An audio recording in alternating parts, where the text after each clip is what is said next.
Em nome de Jesus. Amém, amém.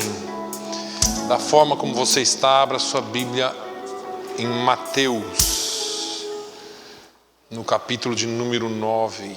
Mateus, capítulo 9, versículo 9. Nós já ouvimos essa palavra aqui, outrora, mas ontem Deus incomodou bastante sobre esse assunto.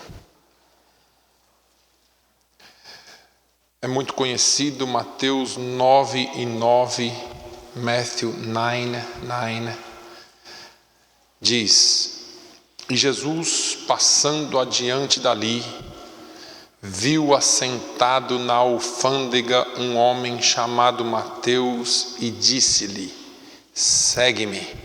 E ele, levantando-se, o seguia, ou o seguiu. Amém. Podeis assentar, meus irmãos. É bom estarmos na presença de Deus. Eu quero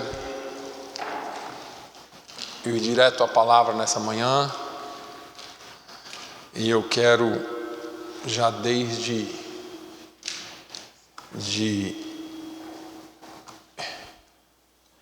bem antes de começar a mensagem, falar uma palavra para você. Ele poderia ter escolhido qualquer um, mas ele escolheu você. Ele poderia ter escolhido qualquer um, mas ele escolheu você. Eu vou tentar seguir o script, né, pastor Adriano? Te escreve, não ajuda muito. Mas eu quero que você saiba disso hoje. Se você sair daqui só com isso, já saiu com alguma coisa. Deus escolheu você. O apóstolo Paulo diz que ele escolheu as coisas loucas deste mundo para confundir as sábias. E ele escolheu as coisas fracas deste mundo para confundir as fortes. E Deus escolheu as coisas vis e desprezíveis deste mundo e as que não são, para aniquilar as que são, para que nenhuma carne se glorie em si. Almas são o tema principal da palavra de Deus. O texto áureo que a gente chama da palavra de Deus é João 3:16, e a Bíblia diz que ele amou o mundo, ele amou almas de tal maneira que deu o seu único filho, seu filho unigênito. Já foi explicado aqui para nós alguns domingos atrás, o único do gênero, para que todo aquele que nele crê não pereça, seja salvo, tenha vida eterna. O foco de Deus são as almas. Desde o Gênesis, Deus se revelou interessado em cuidar, e depois que o homem caiu, em salvar o homem. Deus nunca esqueceu o homem. Deus sempre quis salvar, Deus sempre quis cuidar. Em Gênesis, no capítulo 6, nós vemos Deus utilizando-se ou usando. Você cantou aqui hoje usa-me, sonda-me e usa-me. Deus usando a vida de Noé para pregar um povo que viveu antes do dilúvio, a justiça de Deus e o juízo iminente. Em Gênesis, no capítulo 12, Deus chama a Abraão, tira Abraão da Mesopotâmia. Deus chama Abraão e fala: Abraão, sai da tua casa, da casa dos teus pais, do meio da tua parentela, e vai para um lugar que eu te mostrarei.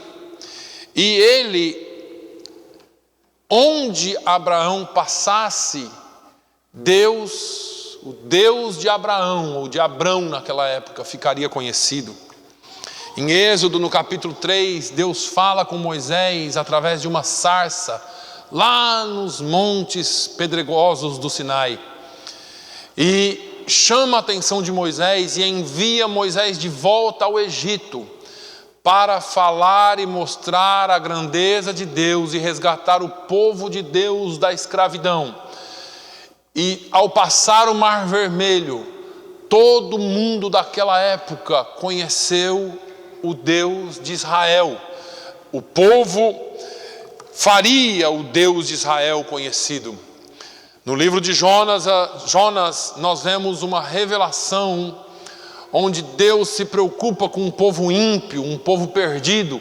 Envia o profeta Jonas, apesar da teimosia dele, para fazer com que aquele povo se arrependesse. Deus sempre se mostrou preocupado. Quando nós passamos do Antigo Testamento e chegamos no Novo Testamento, a maior revelação do amor e da preocupação de Deus está justamente onde eu citei João 3,16, em que ele vem, nasce como homem, cresce como homem, e ele então é crucificado, mas ao terceiro dia ele ressuscitou, para que eu e você tivéssemos vida. E a Bíblia diz que ele está à direita do trono de Deus, porque ele está vivo. Jesus Cristo, quando está prestes a ser assunto ao céu, ele nos manda ir, fazer discípulos de todas as nações. Ir e fazer discípulos de todas as nações. Presta atenção. É aqui que a igreja erra. Porque Jesus mandou fazer discípulos e não frequentadores de igreja. Eu sempre digo aqui, olha, vem para a minha igreja. É legal, nós temos a noite da pizza, a noite da pipoca, a noite do filme, a noite disso, a noite daquilo. E as igrejas, elas são feitas e construídas em sistemas de eventos. Mas o Senhor Jesus não ensinou isso. Ele disse, olha, vai lá e prega o meu nome e faz discípulo. Um discípulo de Jesus é alguém que segue os ensinamentos e vive a palavra de Deus na sua vida. Mas vamos ao texto. É o próprio Mateus que está narrando aqui. Mateus escreveu para o povo judeu e o livro de Mateus, ele é cheio de entranhas ou entrames da cultura judaica. Hoje já está muito bem traduzido e mastigado, mas temos que conhecer um pouquinho. Mas o fato é que o texto diz que, passando adiante dali, Jesus vinha de uma cura. Jesus acabara de curar um homem. E Jesus vai passando por ali e Jesus se depara com a coletoria.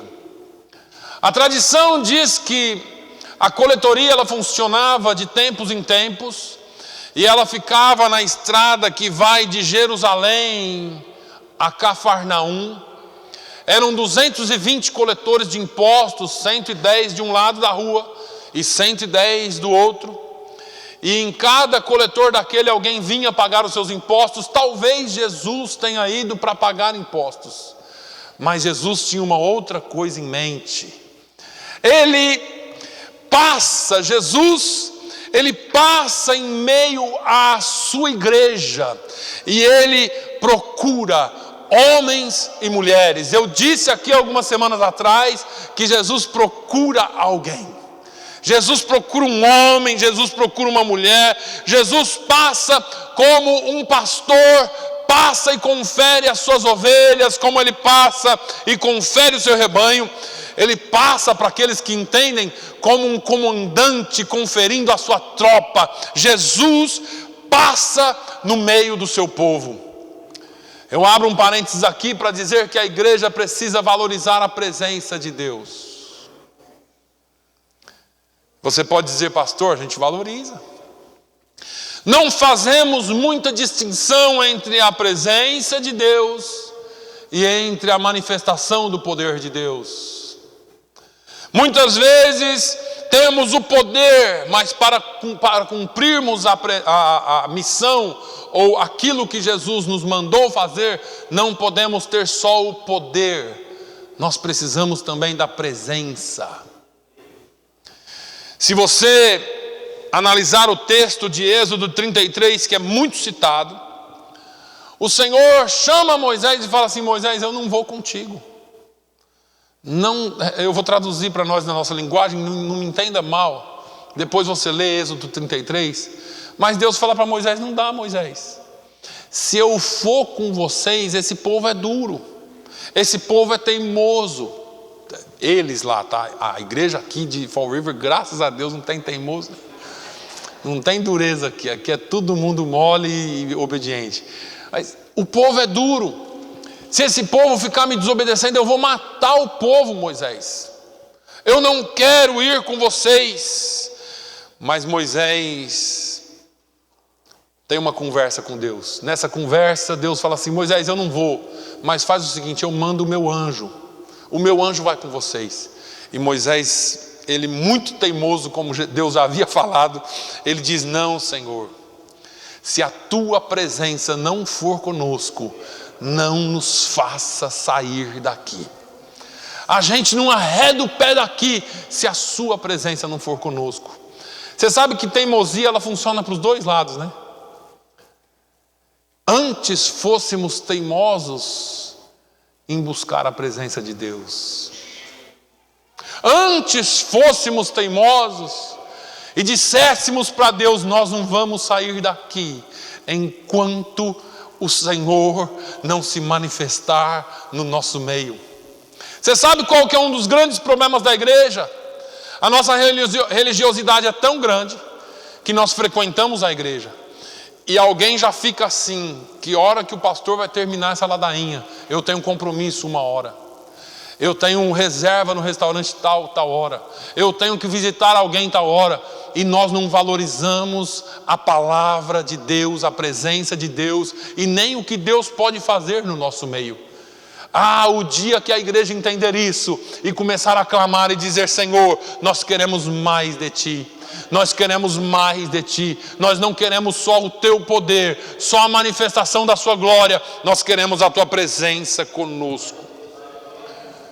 A igreja entra em fulgor quando alguém diferente, graças a Deus aqui não, mas eu já vi em outros lugares e já presenciei isso, já vivi isso. Quando alguém aqui de cima falava assim: eu estou vendo um anjo com uma bandeja na mão. Irmão, pense num negócio para botar a igreja de cabeça para baixo. Teve uma época que era anjo para lá, anjo para cá. Irmãos, tem anjo. Glória a Deus. A igreja entra em fulgor, entra em um estado de êxtase muito grande quando nós falamos de cura, quando nós falamos de coisas que Deus pode fazer, mas a presença de Deus, às vezes você nem sente. Você entra aqui e sai do jeito que você entrou. Às vezes pior, porque você perdeu o seu tempo. Deus está neste lugar. O anjo pode representar a presença, o poder da presença, mas Moisés queria a presença de Deus. Moisés não queria só um anjo. Poder muitos têm. E preste atenção. Algumas pessoas fazem grandes obras, algumas pessoas fazem grandes coisas para Deus e para a obra de Deus, mas pecam no testemunho, porque lhes está faltando a presença. Deus nos chamou para sermos testemunhas, não espectadores, não frequentadores, não alguém que saiba de cabeça, mas testemunha. Testemunha, ele vive aquilo de tal forma que a raiz da palavra é mártir. Eu sou, eu não demonstro só, eu não tenho uma casca, eu sou, e se preciso for eu morro por amor a esse nome. Ele nos chamou para representá-lo. Você pode até dizer que é crente, que é obreiro, que é mulher de Deus, que é homem de Deus, mas se o seu testemunho envergonha o nome de Jesus, você precisa da presença de Deus na sua vida. Quando nós valorizarmos a presença de Deus, a nossa vida muda, os nossos conceitos mudam, porque enquanto nós não temos consciência da presença, nós fazemos as coisas erradas. Se nós tivéssemos consciência constante da presença de Deus, nós não faríamos muitas coisas que fazemos. E sabe qual que é o problema? Eu já falei aqui, nós estamos tão familiarizados com o Deus que nós pregamos, que a gente não tem nenhum problema em pecar, em mentir, em trapacear, em adulterar, em fazer qualquer coisa. Vivemos uma vida como se Deus não estivesse vendo. Quem tem consciência da presença de Deus, tem temor de Deus. O salmista diz: eu escondi a tua palavra no meu coração. Para quê? Para eu ser crente de igreja, levantar a mão, falar, não, para que eu não peque contra ti. Se você souber que a presença dele está com você, você não peca. Você se torna alguém verdadeiro, você se torna uma mulher de Deus realmente, um homem de Deus realmente. Quem tem a presença, não mente, não faz rolo, não vive em adultério, não engana, não trapaceia, não usa o altar para fins próprios, não usa do altar para se beneficiar.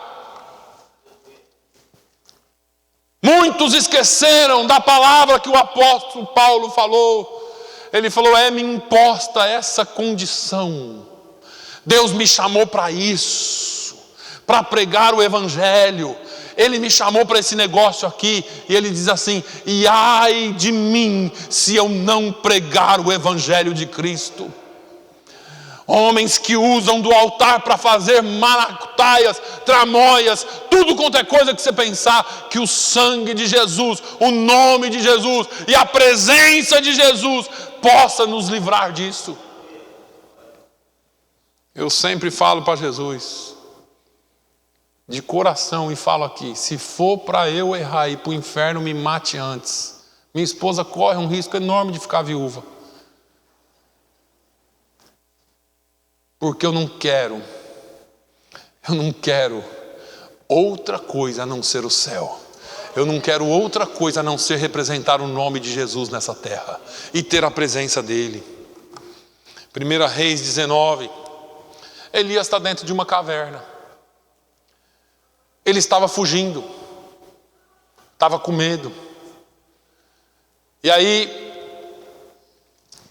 ele precisava muito de Deus. Sabe aquela hora que você precisa muito de Deus?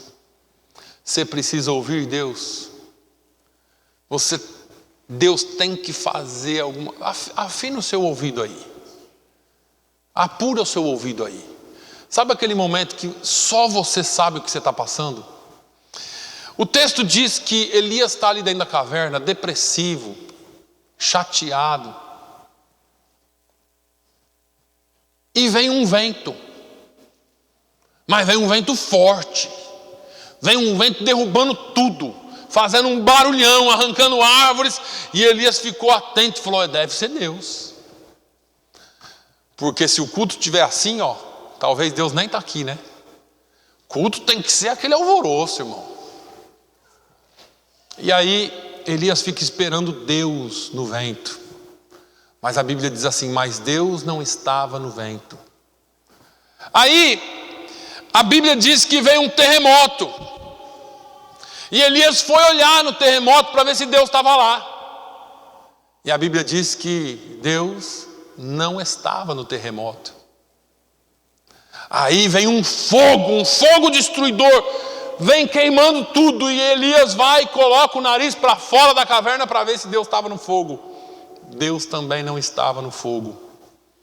Eu acho que Elias ficou tão decepcionado com Deus, porque você vem para a igreja esperando que Deus faça um rebuliço na sua vida. Se você já está aqui há algum tempo, você já deve ter me ouvido dizer que Deus não faz mágica. Deus não tem varinha de condão e bate na sua cabeça e transforma. Deus nos deixou a sua palavra. Nós precisamos viver em submissão à sua palavra. É essa palavra aqui que vai entrando, e conforme você vai dando ouvido a ela, ela vai entrando no seu coração, mudando a sua mente, a sua vida, a sua alma, o seu espírito. E essa palavra, ela é poderosa. O escritor aos Hebreus diz que ela entra na divisão da alma e do espírito, das juntas e medulas, e ela é apta para discernir as intenções do seu pensamento, do seu coração. Ela sabe o que você quer. Ela sabe mais do que o que você quer. Essa palavra sabe do que você precisa. Talvez você entrou aqui querendo algo, um fogo, um terremoto, um vento. Hoje, segundo essa palavra que nós estamos falando aqui, lá em 1 Reis 19, a Bíblia diz que quando Elias acalmou, veio uma brisa suave. Sinta a brisa suave de Deus falando contigo essa manhã. Veio uma brisa suave. E a voz fala na porta da caverna: Elias, o que você está fazendo aí? Elias, o que você está fazendo aí, Elias? Aleluia, eu preciso correr um pouquinho. Não abra mão da presença de Deus. Não abra mão da presença de Deus na sua vida. Não fique sem a presença dele na sua caminhada. Aproveite que ele está aqui e comece a falar com ele. Comece a dizer para ele que você precisa da presença dele. Desfrute a presença de Deus. Quantos já estão andando sem a presença de Deus faz tempo? Já não sentem mais. Estão quase como Moisés quando desceu do monte, que ele havia recebido as tábuas da lei. Moisés tinha visto e tinha presenciado a presença de Deus de forma tão forte, que ele desceu, o povo olhava no rosto dele e brilhava. Aí a Bíblia diz que eles colocaram um véu na face de Moisés, porque brilhava. Mas se eu não me engano é Paulo que vai falar lá aos Romanos, que chegou uma hora que a glória tinha saído, o brilho tinha fugido, tinha sumido, mas Moisés não queria que o povo soubesse, então ele mantinha o véu. Está cheio de crente com um véu na cara, para que ninguém veja que a glória se foi. Hoje é dia de você sair daqui com a presença de Deus. Não ouse sair por aquelas portas sem a presença do Altíssimo na sua vida. Não ouse. Hoje é dia de você sair daqui dizendo: eu tenho a presença de Deus na minha vida. Mas Mateus está lá na coletoria, e a Bíblia diz que Jesus passando por ali, Jesus está passando aqui, viu um homem chamado Mateus. Talvez na sua Bíblia esteja Levi, é o mesmo homem. Viu um homem chamado Mateus. A tradição, como eu disse, diz que havia tantos cobradores, 220 deles. Jesus, no meio de tanta gente, no meio de tantos cobradores e pagadores, eu não sei se Jesus pegou a fila para pagar o imposto. Não sei se foi aquele dia que Pedro pescou a moeda na boca do peixe. Não sei, a Bíblia não fala. Mas Jesus estava passando por ali, e Jesus viu um homem. Sabe o que eu acho lindo? A Bíblia, ela traz algumas coisas para nós. Deus viu Noé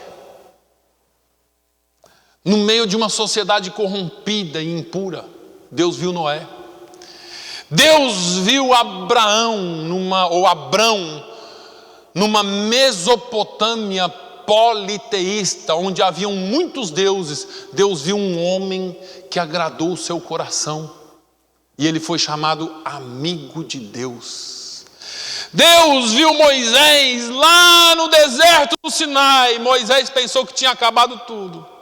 40 anos no Egito como filho da filha de Faraó. Um possível herdeiro do trono. Mata um homem, foge e acabou. Porque afinal de contas, que pisada na bola que eu dei. Matar um cara. Isso não tem perdão. Acabou minha vida.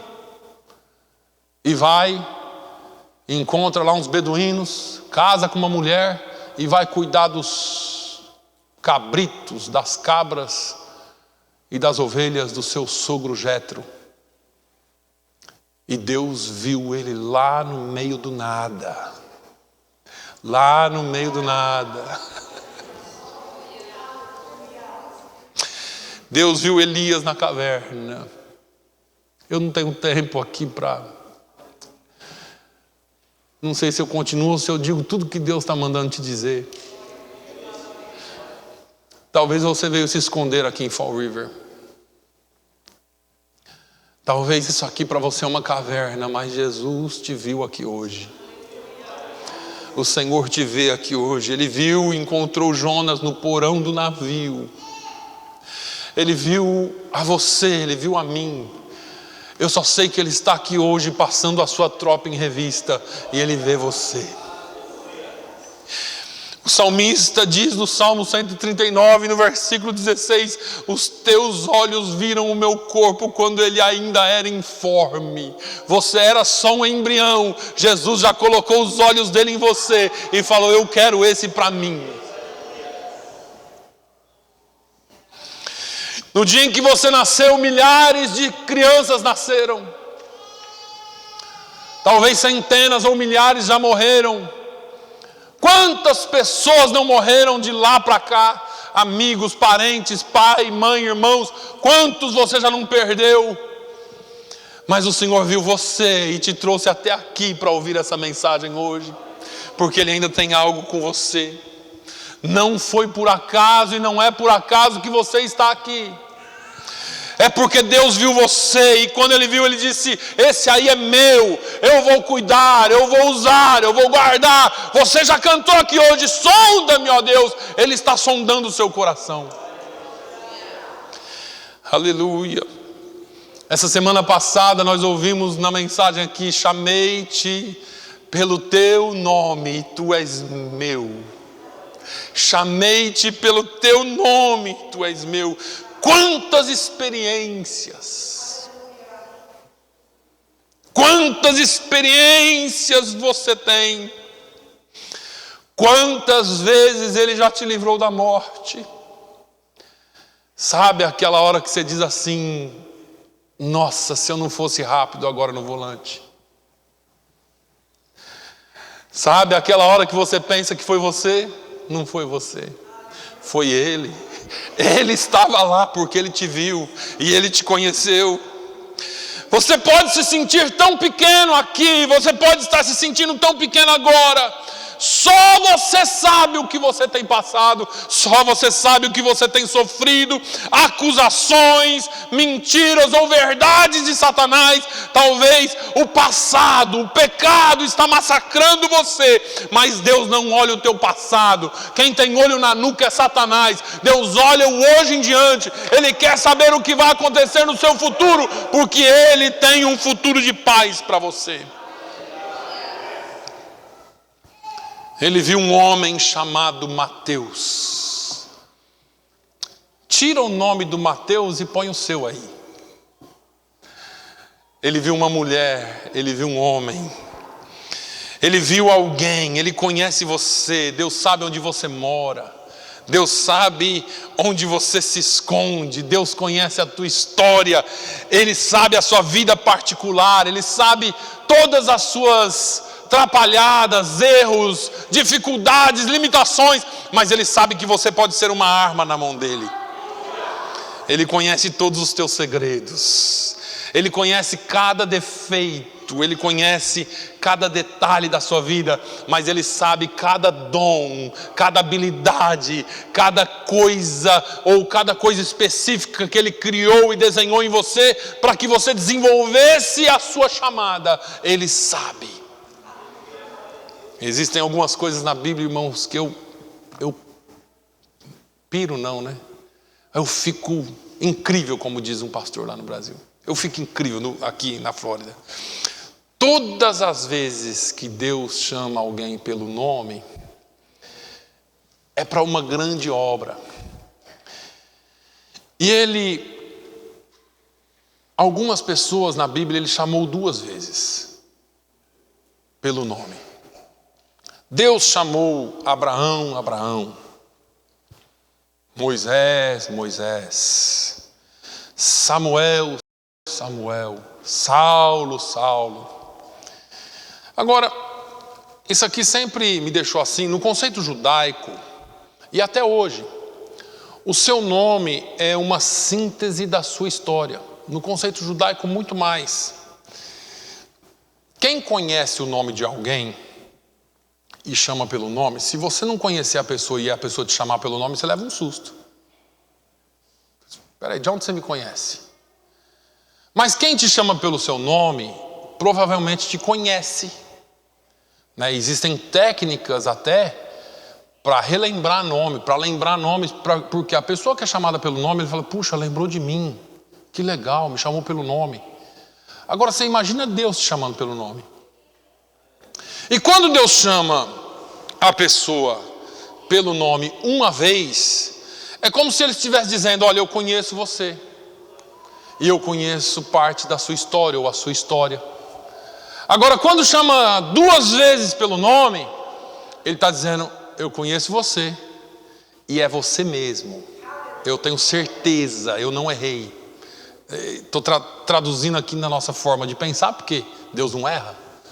Eu tenho certeza que é você. Certeza? Certeza. Não é um homônimo. Não é alguém que tem um nome igual ao seu, é você mesmo. Eu sei que eu estou te chamando. É você mesmo que eu quero tratar. É com você mesmo que eu quero conversar. Então, no livro do profeta Isaías, no capítulo 49, no versículo 15, o Senhor faz algumas perguntas que qualquer mãe aqui pode responder melhor do que qualquer teólogo. O Senhor chama o povo e diz assim, pode uma mãe esquecer-se do seu filho que cria ou que amamenta? Do filho do seu ventre? E pode uma mãe, por um acaso, esquecer? Você me responde aí, uma mãe que está grávida, ou que acabou de dar à luz, ou que amamenta o filho no seu seio. Será que a mãe esquece disso? Claro que não. Mas Deus continua dizendo assim, mais ainda, que uma mãe viesse se esquecer do seu filho, eu todavia, e na tradução original é eu jamais me esquecerei de ti. O teu nome eu tenho gravado na palma da minha mão. Deus não esquece de ti, jamais, nunca, em nenhuma circunstância, em nenhuma hipótese, Deus esquece de você. Deus tem o seu nome gravado em suas mãos. Ele não te deixa. A palavra de Deus diz que Ele não nos deixa, Ele não nos abandona. Ele falou para Josué, lá em Josué, mas Ele fala, a carta aos Hebreus, Ele diz que Ele não desampara, que Ele não abandona, que Ele não nos deixa em nenhum momento. Deus colocou os olhos em você e jamais te abandonará. Eu estou caminhando para o final. Falar que nem o pastor Joel, até as 3 a gente sai daqui. Agora Mateus estava na alfândega, irmãos. E talvez isso não soe com nenhum problema para você, porque Mateus estava trabalhando. Mateus era muito importante na sua função. Deus nos chama independente daquilo que nós fazemos. Deus não chama só para ser pastor, ou só para tocar ou cantar. Deus nos chama naquilo que nós fazemos. Deus estava ali olhando para Mateus. E só para nós entendermos um pouquinho, coletores de impostos naquele tempo, naquela setting, naquele contexto, eram judeus. Judeus, cidadãos romanos contratados pelo império, que cobravam os impostos do seu próprio povo. Para vocês terem uma ideia, a lei oral de Israel dava direito para o judeu mentir só em uma circunstância: para o cobrador de impostos. A Bíblia fala para não mentir, mas a lei oral deles dava direito. Eles estavam debaixo de opressão de Roma. E eles, os cobradores de impostos, quando você vai lá para Lucas capítulo 18, 19, ali onde está a história de Zaqueu, você vai ver que, e a história paralela diz que os cobradores de impostos, Roma, por exemplo, cobrava 10 ou 5% do seu imposto. O cobrador de imposto, ele poderia cobrar qualquer quantidade a mais. Ele tinha que pagar os 5% para Roma e o restante ele podia ficar para ele. Tanto que Zaqueu, lá em Lucas 18 ou 19, ele vai dizer assim: e se em alguma coisa eu defraudei alguém, eu vendo os meus bens e pago. Quadruplicado. Ele conhecia a lei, Levítico fala disso. Então, tanto Zaqueu quanto Mateus, eles não eram bem vistos pelos judeus. Eles eram judeus, mas não eram bem vistos pelos judeus. Eles não eram aceitos pelos judeus. O publicano, que era o cobrador de impostos, ele não poderia entrar na sinagoga. Lembra do que Jesus contou? Do publicano e do fariseu? O fariseu vem para frente aqui do altar e se gaba: ó Senhor, eu te dou graças porque o Senhor me alcançou, e eu dou o dízimo de tudo que eu possuo, e eu jejuo 3 vezes por semana. E ele começa a vomitar toda a sua justiça, e ele olha para um publicano que estava lá atrás, um cobrador de impostos que estava lá no último banco, e ele fala: eu não sou nem como um desses aí. Eu sou crente, esse aí, vomitando santidade. O publicano estava lá no fundo, e Jesus disse que ele esmurrava o seu peito, batia no seu peito e dizia: Senhor, tem misericórdia de mim porque sou pecador. Senhor, tem misericórdia de mim porque sou pecador. Senhor, tem misericórdia de mim porque sou pecador. Jesus disse assim: esse aí saiu justificado, mas aquele ali não. O publicano, o cobrador de impostos, era mal visto. Ele não era bem-vindo em nenhum contexto, de nenhuma casa. Mas sabe o que eu aprendo aqui? Não importa o quão pecador, não importa o quão vil, não importa o quanto te desprezam ou te julgam, não importa o quão pecador você se acha ou o quão atolado no pecado você esteja, Deus te viu, Ele chama você e quer usar a sua vida. Para Satanás você é descartável. O diabo quer que você se sinta mal pelo teu passado.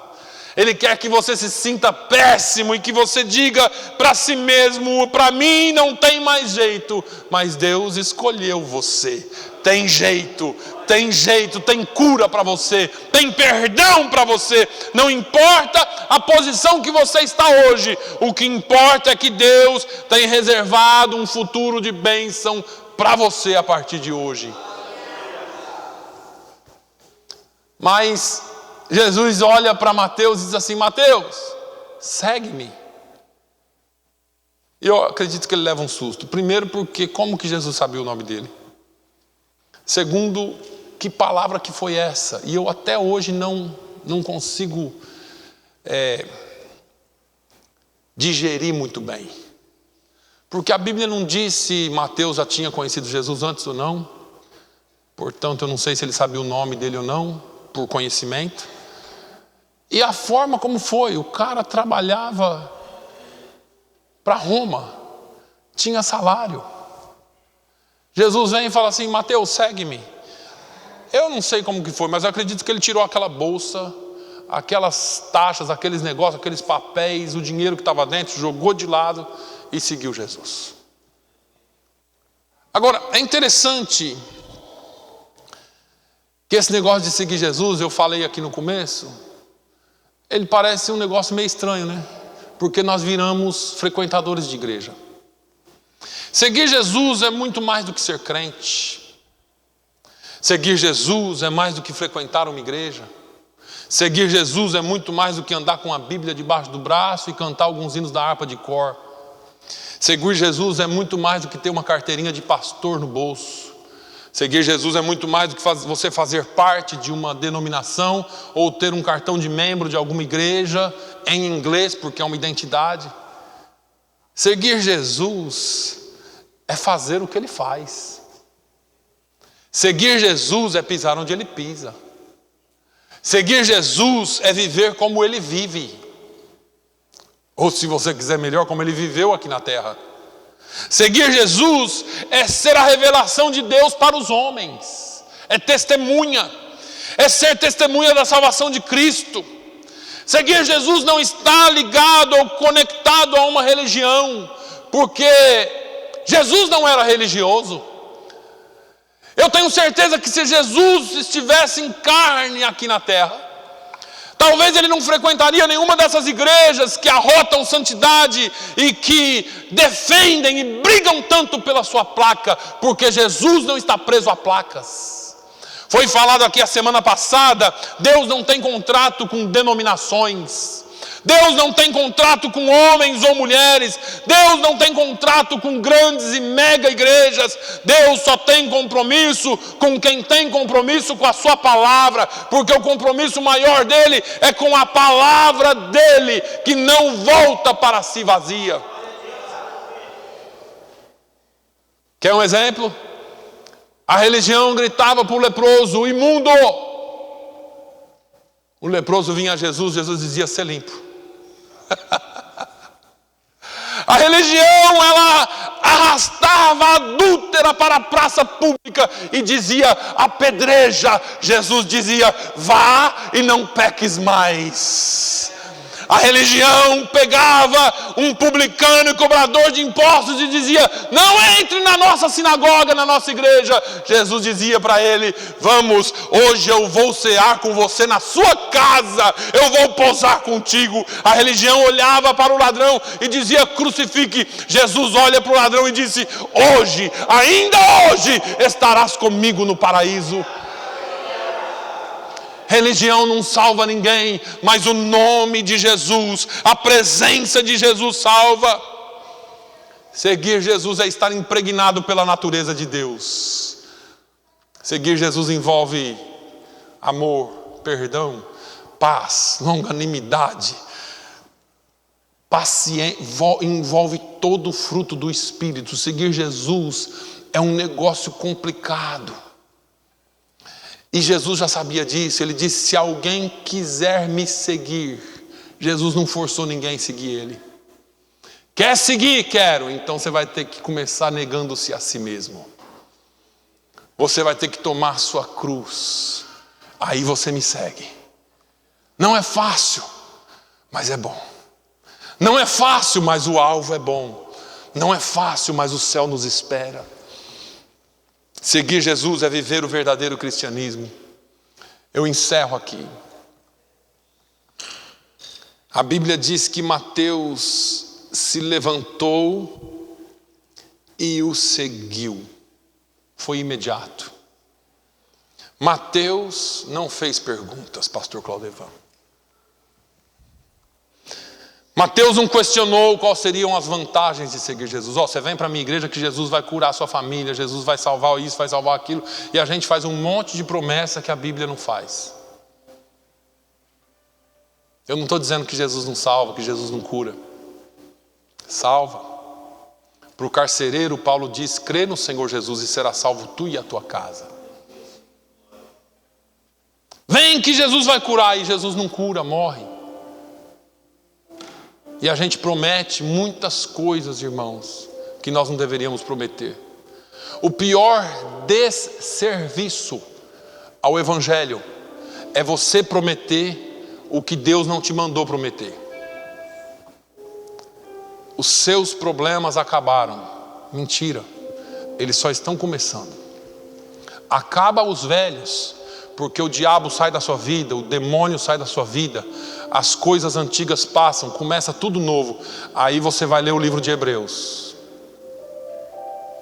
Aí você aprende na palavra de Deus que alguns não voltaram para casa, morreram. Você aprende na palavra de Deus que alguns foram lançados na prisão. Você aprende na palavra de Deus que pelo amor, ou por amor ao nome de Jesus, você pode ser perseguido no seu trabalho, no seu emprego, na sua igreja. Você aprende que ser crente não é só porque você faz parte de um grupo de pessoas. Você aprende que para ser fiel a Deus, você precisa estar e ter a presença dele contigo 24 horas. Seguir Jesus não tem vantagens aparentes. Mateus não falou assim: olha, eu ganho 1.000 para trabalhar para Roma, quanto que o senhor vai me pagar? Quem paga mais eu vou. Não. Sabe qual que é o problema de hoje? Eu e você queremos garantias palpáveis de Deus. Eu só vou se Deus salvar fulano. Eu só vou se ele fizer aquilo. Deus não faz acordo com você e nem troca com você. Deus é Deus. Deus não dá garantias palpáveis para ninguém. Eu não estou dizendo para você desistir, esquecer de alguém. Mas se você viveu o evangelho verdadeiro, você quer que alguém seja salvo? Eu vou te dar um macetão, um esquemão. A dica do ano. Já ouviu falar em oração? Se junte a nós em oração. Jesus ainda salva, Ele ainda traz o pecador aos seus pés. Mesmo os perdidos, eu já falei para os irmãos aqui. No dia 1º de janeiro desse ano eu fui ao batismo da minha filha. Mas Deus sabe o quanto nós oramos por ela. Jesus salva. Jesus liberta, Jesus endireita o seu caminho. Deus não dá garantias palpáveis. Eu já disse aqui, Ele não assina um contrato com você. Porque servir a Deus, andar com Deus, é pela fé. É crer, é acreditar. Ele chama você e diz assim: eu vou te usar. Você cantou aqui hoje, né? Usa-me, Senhor. Foi verdade? Eu estou perguntando, foi de verdade que você cantou aqui hoje, usa-me, Senhor? Uma meia dúzia foi, glória a Deus. Aí Ele te chama. Se você obedece, Ele te capacita. Você dá o primeiro passo e Ele dá um em sua direção, Ele te capacita. Aí Ele te capacita, você está capacitado, não é para você. A Bíblia diz em Efésios 4 que é para equipar, o ministério é para equipar a igreja, para que ela faça as boas obras, para que ela ande nas boas obras. Aí Ele te envia. Aí Ele te envia, Ele te dá o respaldo e Ele te dá a provisão. Quer viver uma vida de milagres? Vem para Jesus. Quer viver uma vida de milagres? Clame pela presença dEle. Mateus poderia ter questionado: Senhor, a minha profissão, sou funcionário do império. O senhor nem sabe, eu tenho um plano de saúde do bom. Eu tenho direitos trabalhistas. Hoje nós exigimos tudo de Deus e tem a impressão que Deus está fazendo um favor para a gente. Ou nós fazendo um favor para Deus, não é? Eu te sirvo, mas o senhor tem que fazer isso, isso e isso. Nós não estamos fazendo favor para Deus. Ele já fez o grande favor de nos salvar. Falo muito pouco sobre isso aqui. Mas quando Jesus nos chamou, a mim e a minha família, não foi fácil. Eu queria alguma coisa palpável de Deus. E eu fiquei numa briga com Deus uns 2 ou 3 anos. Eu amava a minha profissão mais do que a Deus. A minha profissão era meu ídolo. Eu gostava demais do que eu fazia. E Deus criou situações, Deus criou circunstâncias para que eu chegasse aqui.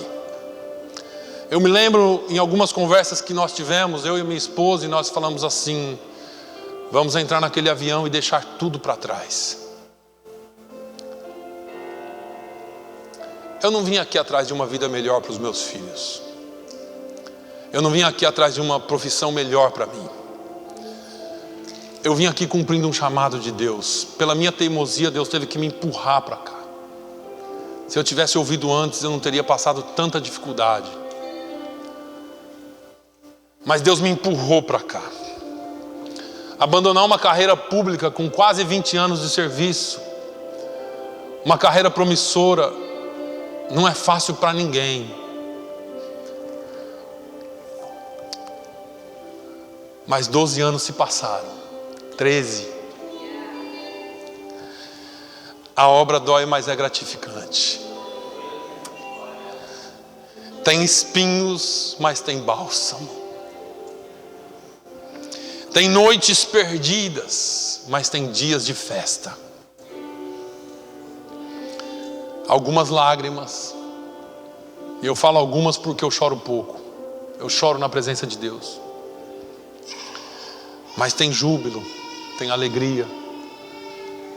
Eu não consigo demonstrar muito a minha alegria, mais assim de pular, mostrar que eu estou. Mas sabe, a minha maior alegria é ver pessoas sendo transformadas dia a dia.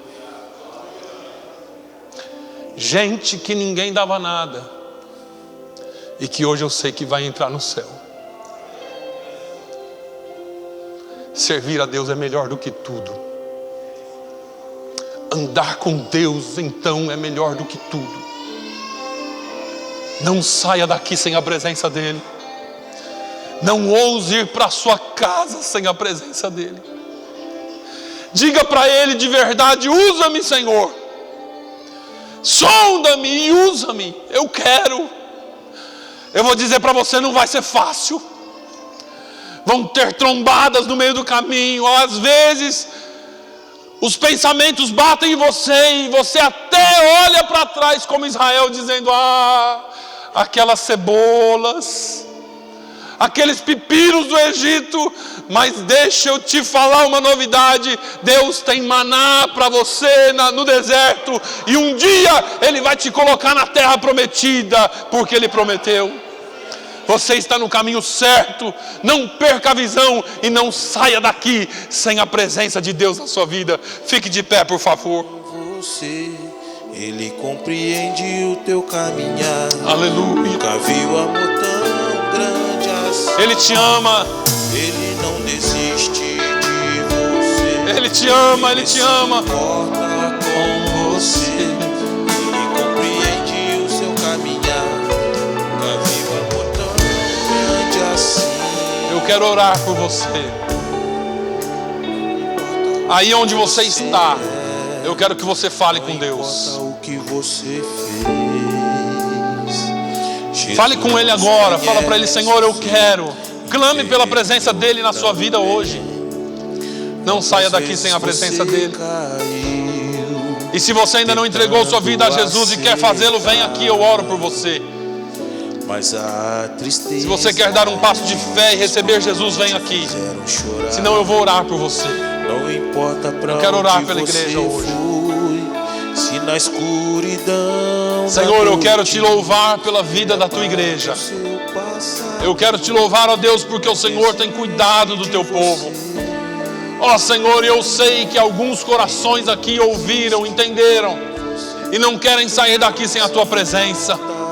Senhor, leva o teu povo em paz, mas que eles sejam e estejam na tua presença e com a tua presença. Senhor, se revela a vidas aqui. Se revela em sonhos, em visões, pela tua palavra, mas mais do que tudo, Senhor, que nós possamos buscar a Ti na Tua palavra, e que o Senhor possa falar conosco profundamente, que nós possamos obedecê-lo, ó Deus, que nós possamos seguir-te, ó Senhor Jesus, como Mateus fez aquele dia, e não abandonar a nossa fé por nada, porque as pedras virão, os caminhos tortuosos virão, mas nós queremos estar em Tua presença, em o nome de Jesus. Dê-nos uma semana abençoada na Tua presença, fica conosco, guarda e cura aqueles que estão doentes e traga-os em o nome de Jesus. Que a graça do nosso Senhor Jesus Cristo, o grande amor de Deus, a comunhão e as consolações do Espírito Santo seja sobre todo o povo de Deus hoje e sempre. Todos digam amém.